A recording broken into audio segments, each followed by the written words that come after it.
ই tender নিজে না শিখলে আপনার কিন্তু অনেক রকম অসুবিধার সম্মুখীন হতে পারে।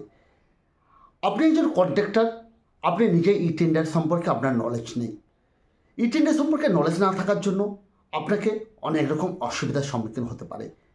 আজকে আমি ভিডিওতে আলোচনা করব ই টেন্ডার সম্পর্কে আপনার নলেজ না থাকলে বা ই টেন্ডার না আপনি জানলে আপনার কী কী অসুবিধার সম্মুখীন হতে পারে।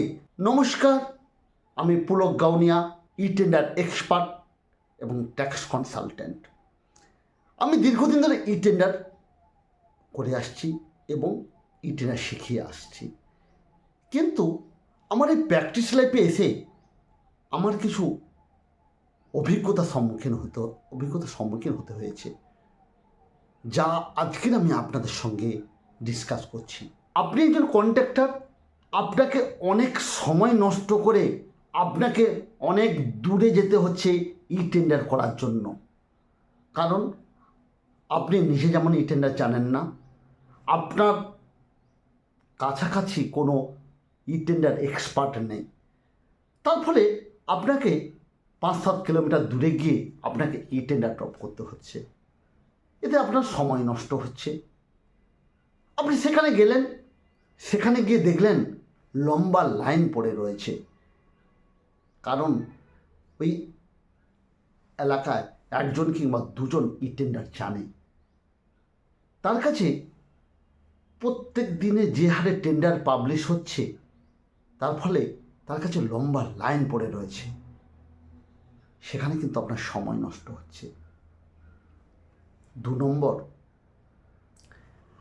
আপনার ই টেন্ডার না জানার ফলে আপনার যে রেট কোডটা দিচ্ছে, হয়তো ওই রেট কোডটা আপনার কম্পিটিটরকে ওই যে টেন্ডার ড্রপিং সেন্টার থেকে টেন্ডার ড্রপ করছে সে জানিয়ে দিচ্ছে। তার ফলে আপনি হয়তো দেখা গেছে সার্টেন পার্সেন্টেজের জন্য আপনার টেন্ডারটা আপনি পেলেন না। এর ফলে আপনার অনেক বড় ক্ষতি হয়ে যাচ্ছে। এক কথা বলাতে পারে বিশ্বাসযোগ্যতার অভাব হয়ে দাঁড়িয়েছে। যেহেতু আপনার এলাকায় আর কোনো টেন্ডার এক্সপার্ট নেই, আপনাকে ওই টেন্ডার ড্রপিং যে এক্সপার্ট রয়েছে তার উপরে নির্ভর করতে হচ্ছে। এখানে কিন্তু আপনার বিশ্বাসযোগ্যতা হারিয়ে যাচ্ছে, আপনার টেন্ডারটা আপনি নাও পেতে পারেন। 3 নম্বর এসে গেছে কি, আপনি টেন্ডারটি হয়তো একজনকে দিয়ে, যে টেন্ডার এক্সপার্ট তাকে দিয়েছেন টেন্ডারটা ড্রপিং করার জন্য, যে আপনি 3টে টেন্ডার ড্রপ করতে দিয়েছেন একটা এনআইটিতে। সেই এনআইটিতে 3টে টেন্ডার ড্রপ করতে দিয়েছেন, হয়তো দেখা গেছে আপনারটা লোয়েস্ট অ্যামাউন্ট হবে, কিন্তু আপনি যেখানে টেন্ডার ড্রপ করতে দিয়েছেন সে ভুল করে আপনারটা না করে রামেরটাকে লোয়েস্ট অ্যামাউন্ট করে দিল, লোয়েস্ট বিডার করে দিল। ফলে আপনি হয়তো অনেক কষ্ট করে ওই কাজটা পাওয়ার জন্য সার্টেন পার্সেন্টেজের কথা ভেবে রেখেছিলেন, সেটা কিন্তু আপনি আপনার টেন্ডারটাকে পাবেন না। 4 নম্বর বলা যাচ্ছে, আপনি টেন্ডার ড্রপ করতে দিয়েছেন, আপনার সমস্ত ডকুমেন্টস আপনি দিয়েছেন, তাড়াহুড়ো করে যিনি টেন্ডারটা ড্রপ করছেন তিনি কিন্তু ডকুমেন্টসগুলো প্রপার দেয়নি।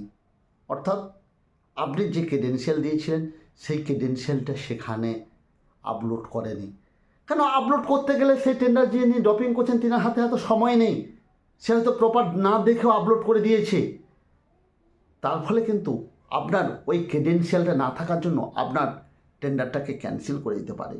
আপনি টেন্ডারটাকে ড্রপিং করতে যাচ্ছেন, টেন্ডার ড্রপিং করতে গিয়ে আপনাকে দীর্ঘ সময় ধরে বসে থাকতে হচ্ছে, কারণ একজন কন্ট্রাক্টর চলে গেলে তারপরে কন্ট্রাক্টর হয়তো টেন্ডার ড্রপিং করবে। আপনার যতক্ষণ না পর্যন্ত আপনার সিরিয়াল পড়ছে আপনি ততক্ষণ পর্যন্ত ড্রপিং করতে পারছেন না। এর ফলে আপনার হিউজ সময় নষ্ট হচ্ছে। তাহলে আজকের আমি ভিডিওতে আলোচনা করলাম ই টেন্ডার না শিখে থাকলে আপনার কি কি অসুবিধার সম্মুখীন হতে পারে। যদি আমার ভিডিওটি হেল্পফুল মনে হয় তাহলে অতি অবশ্যই ট্যাক্স পয়েন্ট চ্যানেলটিকে সাবস্ক্রাইব করতে ভুল করবেন না। তাহলে আসা যাক, দেখা হচ্ছে পরবর্তীকালে নতুন ভিডিওতে। বাই, নমস্কার।